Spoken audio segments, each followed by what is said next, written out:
Hello, I am Stuart. Here in the video we will share the details for the Nintendo Switch error code 2002-5110. As per our research, the error comes when users try to download a game or software on their Nintendo Switch.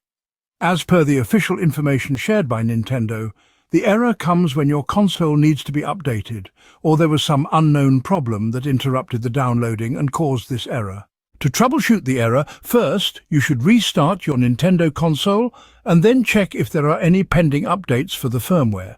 To check for the update, go to the Home menu, select System Settings, select System Update, then wait till the system checks if there is a new update, and in case there is a new update, the process will start automatically.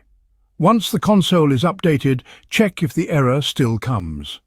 In case your console is already up to date with its latest version, or you tried updating but still encountering the error, then we advise you to check for the corrupt data.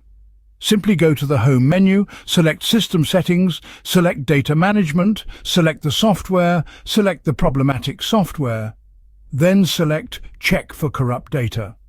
If unfortunately the error persists, then we advise you to delete the problematic game software and try re-downloading it. Thanks for watching. If this video helped, don't forget to like, share and subscribe for more troubleshooting tips. Have any questions or issues? Drop them in the comments below. See you in the next one.